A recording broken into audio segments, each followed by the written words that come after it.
Welcome to Conscious Conversations, a place where East meets West,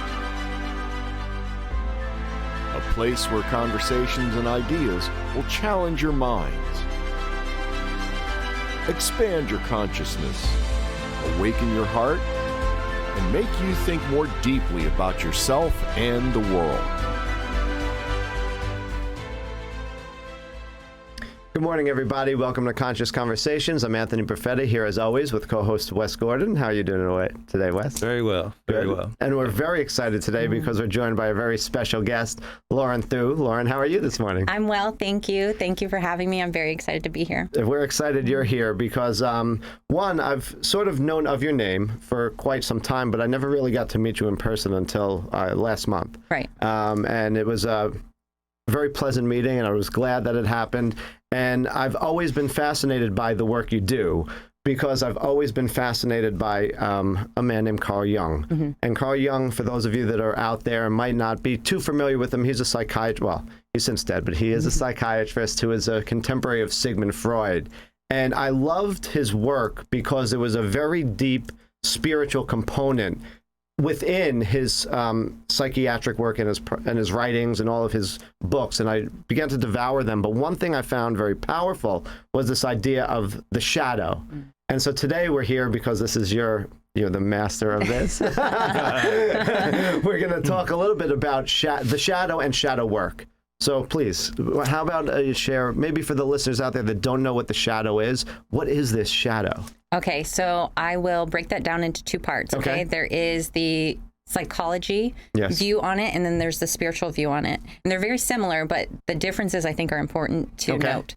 So in psychology, the shadow aspect or the shadow self was coined by Carl Jung, like you mentioned, around the 1950s.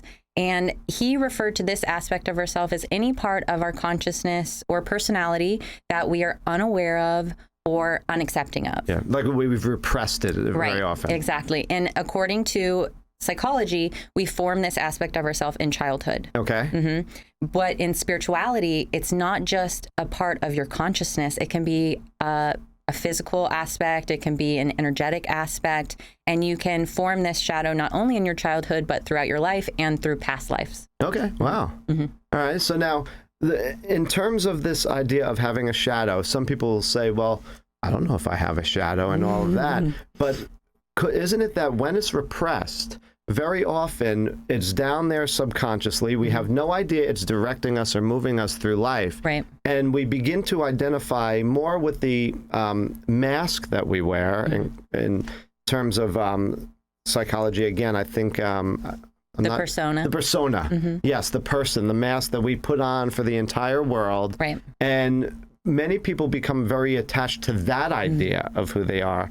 And because they're so attached to it, they have no recognition of the shadow, which is why it's sort of given the name shadow. It's hidden in the dark places of the psyche. Correct. Yeah. So those people who are really attached to the persona are actually being controlled by the shadow. Okay. So the more unconscious and more unaware you are, the bigger your shadow is and the more control it has over you. Okay. So if you think of your shadow like an actual shadow, right? You don't pay much attention to it. It's behind you or around you and you don't really think about it. But the more you act out of your shadow, so the more you act out of unawareness and out of those unconscious beliefs or parts of yourself that you've repressed or judgments, it gets bigger. Okay, right, yes. And so that drives more behavior. Yeah, I believe it was Jung who said that the more you do repress it, the uglier and the denser it becomes. Correct. Now, how does this fall into the idea of having the shadow and then the idea of projection? Now, not recognize it in yourself, but then beginning to see it in everyone and say, oh, they have this problem and they're that, but really it's within you. Right. So projection is one of the main ways that you can actually identify your shadow. So it's actually a really good thing to start to bring your awareness to the things that you don't like about people, or the things that bother you about people are actually a mirror to something that you're holding within your psyche that you don't approve of or that you don't deem as acceptable. Yeah, right, because either society might say it's not right to do it, or you just feel through your conditioning that it's not right. And now, but in terms of really recognizing that shadow, the whole idea is sort of to realize that when we do project, that it's not really the other person, which I think aligns very nicely with a saying by Christ or Jesus, who says to take the plank out of your own eye before you try to take the splinter out of the eye that you see in somebody else. Right. And so when we see the problem in another, there's really something within us that is the problem too. And that's part of shadow work, right? Is realizing, oh, I'm projecting onto somebody, and whether they carry that attribute or not, that's not your job. Right. Your job is to recognize why it bothers you. Okay, yeah. And to integrate that. Yes. And we're going to get into that whole idea of integration in a moment. But Wes, do you have any I'm totally fascinated by this work because I felt like that was a large missing component in the spiritual community. Yes. So many people get this positivity complex going that they run from anything they deem negative. Right. And then they don't grow. Right. Yes. So this is like perfect solution. Yes. Well, and that's a common misconception about the shadow, right? Is that it's dark, that it's bad. But it's not all bad. It's not all things that we deem as unacceptable. It can be your gifts. Correct. It can be the things that you came here to do.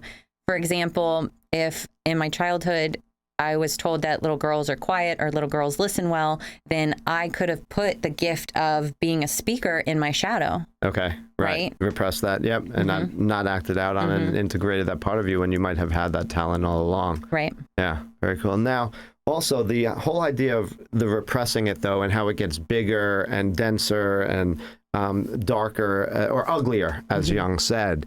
What about this idea of then becoming subsumed by your shadow, or really now no longer becoming the persona, but actually becoming sort of an embodiment of the negative to like the nth degree? Right. Because Jung also said that everyone's shadow reaches down to the depths of hell.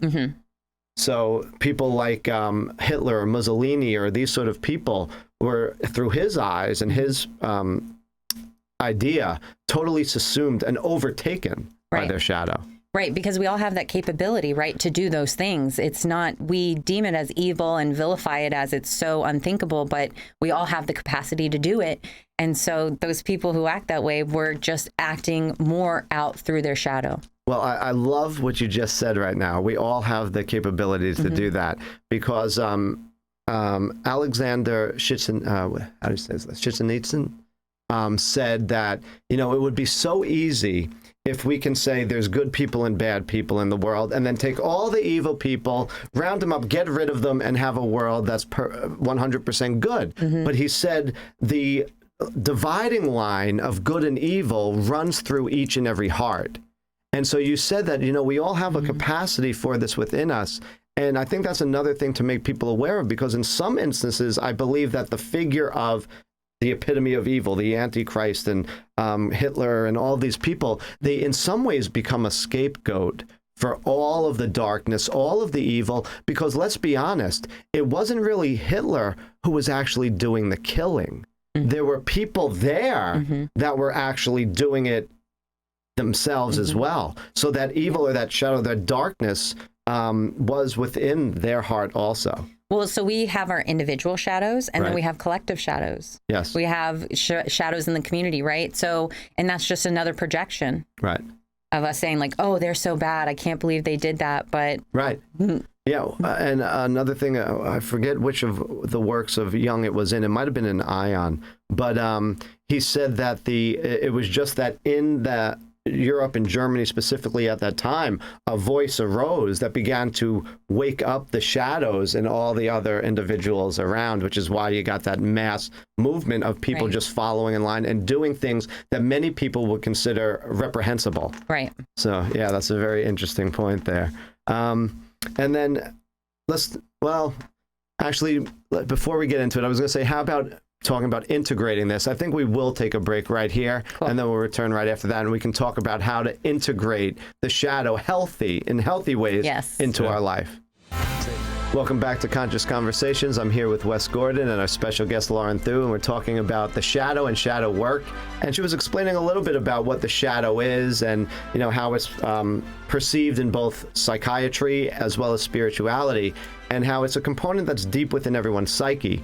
But now I'd like to direct this talk a little bit on, okay, we have this part of us that we're repressing. We have this part of us that's down and living in our unconscious. But the way to now bring that into the light, because another thing that Jung said is we need to make the unconscious conscious, but in a healthy way, not just, okay, we know we have this dark side, now live out that dark side to the fullest. So how would you take, he called it individuation, where you're now taking the, other part of your psyche and integrating it so that you can become a whole person. Correct. So now how can you explain that for some of our viewers? So how I explain shadow work is the process of, with your conscious awareness, shining the light on your shadow so that you can begin to love and accept it. That's how you integrate, right? Okay, right. By accepting that that is a part of you, and by accepting that whatever belief you built upon that, whether it helps you or not, that it's not true, right?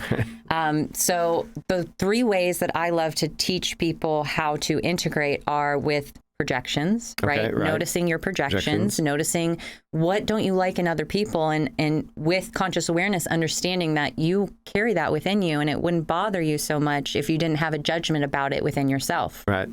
And then the second is going to be through triggers. Okay. What triggers you? What bothers you? What emotionally gets you upset? There's a shadow there. There's something within you that has an issue with what's going on, and that's a great way to start integrating as well. And then there is the patterns. Okay, yes, the patterns. So that we looking have. into, where have I repeatedly done something that didn't serve me? Right. And by noticing with our conscious awareness and shining light on the shadow, every time we do that, not acting out of the shadow and instead just noticing it and being aware of it and accepting it, we take some of its power away and give it back to ourselves. And that's how we integrate, is by slowly, with our conscious awareness, realizing what we're doing, realizing why we're doing it, and then becoming accepting of it so that we can move past it. Yeah, nice. That's not an easy thing to do. No. That's why it's called a practice. Yes, and in fact, there is, Jung also in the book Ion said it doesn't happen without effort. And so it's not like somebody can just sit there and wish for themselves to be integrated. Another thing I love is, this wasn't from Jung, but there's another statement that I love, in which it says the road to enlightenment, or the road to heaven, cuts straight through hell. And so it's like you got to go through that darkness in order to get there. And this, I think, touches on your part a little bit, Wes, in which you were saying, that, and I don't know if this is my projection, but I don't believe it is. But, there are a lot of people in spiritual communities who, I'm all love and light, and they never, ever, ever want to hear about anything that could be considered negative or dark or evil. They never want to integrate it. It's all unicorns, rainbows, and cotton candy. But I believe that from the perspective of Jung and the shadow and shadow work, they're missing that other half of the other side of the coin. Yeah, let's say the Taoist yin and yang. Yeah. Where it's not that there is light and dark, but the light and dark are together and integrated. 100%. And so I believe that there are many people that often, run to the spiritual for just the light and love, and sometimes they're using it more as an escape mechanism to not face the shadow. Correct. And that's just a mask that the ego wears sometimes to say, nope, nothing to see here. We don't need to work on anything. No shadow. Definitely not. And that's your shadow. Right. So how do you help someone in that case where they just don't want to face it, don't want to see it, and now you're telling them, okay, but now what we're going to do is we're going to start looking at your patterns, looking at things, but yet they don't want to look at those things. So I'll say that to do the shadow work, you have to be willing. Okay. So for me, when I'm trying to help someone who doesn't want to be helped, that's a part of my shadow. Why do I feel like I need to help that person so much? Okay. Oh. You know what I'm saying? Right. So, but what if they've come to you? If they've come to me, then I start with just being curious, right? Understanding and compassionate that they're afraid. Okay. Because that's how a lot of the aspects of ourselves get put into our shadow. It's fear. Right. Right? So being curious, asking the right questions. What about yourself don't you like? Okay. What about yourself do you judge? Yes. What about yourself are you afraid of? That can help you see your shadow. Yeah. And I love this conversation because there's a lot of people also who get into contemplative, meditative, mindfulness practices. And in Jung's sort of model, I believe there's like sort of 4 steps to working with the shadow through his sort of like direction. And the first one is recognizing that it cannot be repressed. Right. You can't just push it down. It has to be worked with. So the second step with him would be introspection, looking within yourself to see those shadows.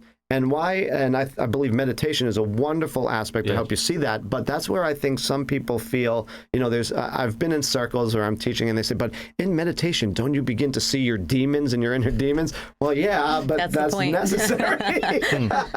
It's working. But that's where I think the fear falls into. People are seeing that aspect of themselves through the introspection that they don't want to see. But then the third aspect of it is that the shadow then, now that you're seeing it, can be brought to light to be healed. And I think that also falls into another quote by Jesus and Christ that was found in the Gospel of Mark, where he says, "Whatever is hidden must be brought to the light, and whatever is concealed must be brought out into the open." And I sort of like take that, because some people say, well, what does he mean by that? I think he's talking about what we have hidden within us. Right. So that needs to be brought to light. And then the fourth, I think, step is to then, once you realize that, okay, there's this thing in me that I'm repressing that I don't want to see, that I don't want to face, then allow it to come through and be integrated in a healthy sort of way. And so that comes through, the awareness, noticing in the moment what's happening and not acting on it, but instead sitting with it, observing it, and understanding where it came from. Yeah. And that was the biggest point for me, and I think the biggest point for my students and clients that I really found was like the key aspect. Like, you can become aware of something, but then you must take courageous action. Yes. Right? You can't just be aware of it and then be like, oh, that's just the way I am. Right. Like, if you really want to get better. I love that. Yeah, I love that you just said that, because there are some people that fall into that. Well, I'm just an angry person. I'm just this. I'm just that. Yeah. But, you can choose differently. Correct. You can choose differently. And being aware of it is one of the ways to help you actually, change or choose to be different. Right. Right. That's great. Wes, do you have any other? Yeah, that started happening to me spontaneously with the meditation. I would have people come up in my meditations that I were aggravated at. Right. And then something would call me back on it and say, why do you feel that way about that person? You should be loving and understanding, because they only see what they're seeing. What is reacting in me? And that's when it started becoming real. It's like, oh, if I'm not seeing someone loving, no matter what they do, then there's some work there. Right. Yeah. Powerful.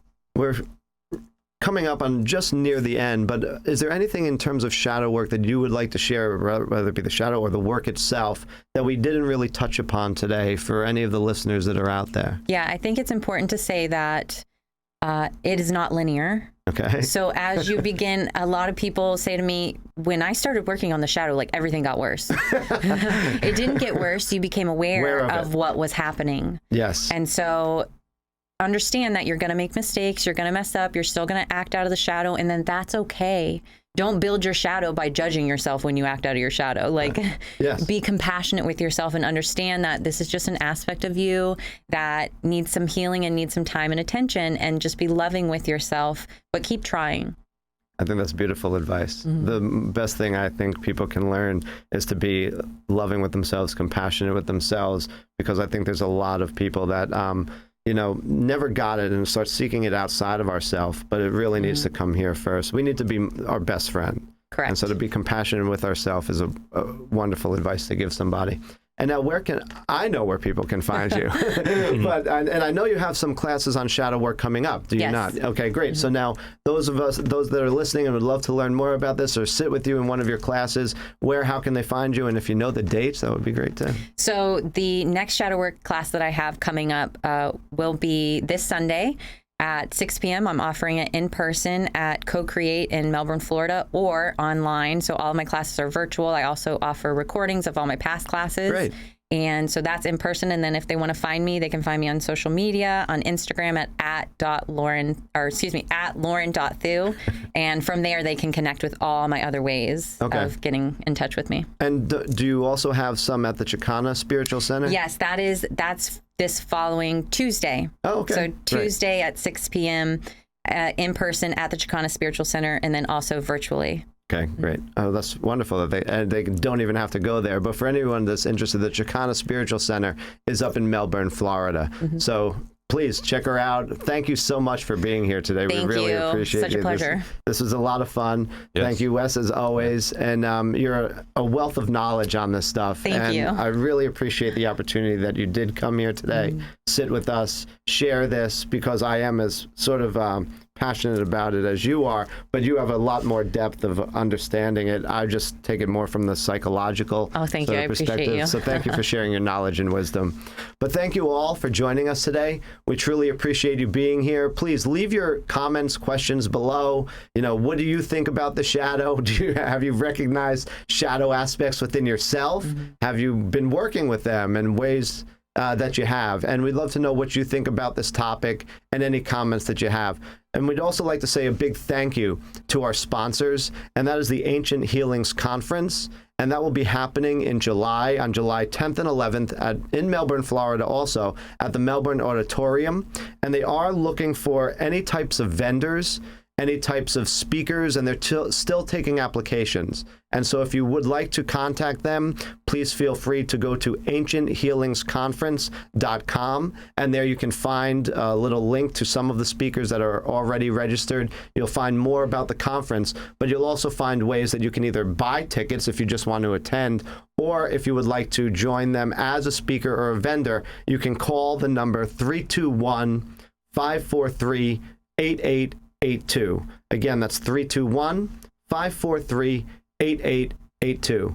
Once again, thank you all. We truly appreciate you. We thank you for being here. We love you sincerely. Yes, I love you. And we really hope that each and every one of your days is always filled with an abundance of love, happiness, and peace. Thank you all very much, and we'll see you again next Wednesday when we'll also be having some other guests from the Ancient Healings Conference. So stay tuned. We look forward to talking with them about this and learning more about the ancient mystery schools. Have a blessed and beautiful day.